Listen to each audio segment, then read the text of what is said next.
হেই welcome everyone. মার্কেটগুলো এখানে positive হইতেছে না কি জন্য ভাই, যে পরিমাণ নিচে গেছে এখান থেকে এগুলো উপরে যাওয়ার চান্স অনেকটাই বেশি, কিন্তু তারপরেও যাইতেছে না কি জন্য একটু গেলে আর একটু ফিরে আসে।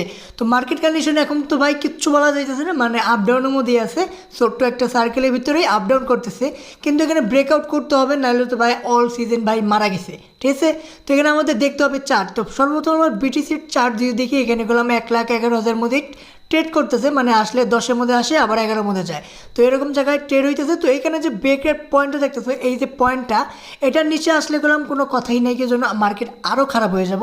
তো আমার মনে হয় এখান থেকে ব্রেক থ্রু করতে পারে। এখান থেকে ব্রেক থ্রু করলে এই যে লেভেলটা দেখতেছো, এই লেভেলে এসে থামতে পারে।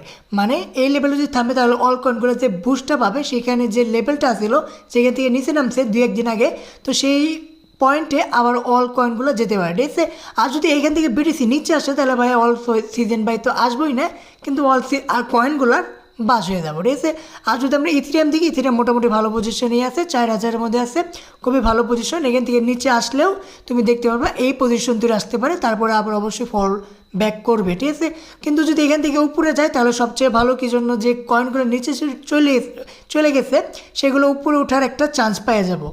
ডমিনেন্স এখানে দেখতে পারবো তুমি, ডমিনেন্স কলম এখানে ভালো পারফরমেন্স করতেছে, মানে আপ ডাউন সব কিছুই করতেছে। যখন আপ গেলে ডাউন আসে, ডাউন গেলে আপ হয়ে যায়। যে পয়েন্ট আছে এখানে 3,600, তো সেটা গেলাম ভালো পয়েন্ট। এর মধ্যে আবারও আসতে পারে, আবার এখান থেকে উপরে যেতে পারে। উপরে যাওয়ার চান্স কম, কি জন্য উপরে গেলে হোল্ড করতে পারতেছে না, ডাইরেক্ট নিচে চলে গেছে। নিচে আসে তাহলে ওগুলো মল করানোর জন্য খুবই ভালো হবে। আর এখান থেকে যদি ফল ব্যাক করে তাহলে আমি দেখতে পারতেছো $3,600 সেখানে মধ্যে আসতে পারে, তারপর আবার উপরে যেতে পারে। কিন্তু যদি এখানে আসে 3,600 মধ্যে, তাহলে মার্কেটের জন্য অনেক ভালো হবে। মার্কেট করলাম খুবই বাজে অবস্থায় আছে, বাজে অবস্থা মানে খুবই বাজে। তো এখান থেকে নিচে আসলে সব কিছুই ভালো হতে পারে, আবার আগের পজিশনে অল কয়েনগুলো যেতে পারে। তো এখান থেকে আশা করা যায় নিচেই আসবে, কি জন্য উপরে তো হোল্ডই করতে পারতেছে না, নিচেই পজিশন আমার মনে হয় বেশি আসা। ঠিক আছে, তো যদি আসে তাহলে তো ভালো, যদি না আসে তাহলে এখানে আপ ডাউন মুভমেন্ট দিতে পারে।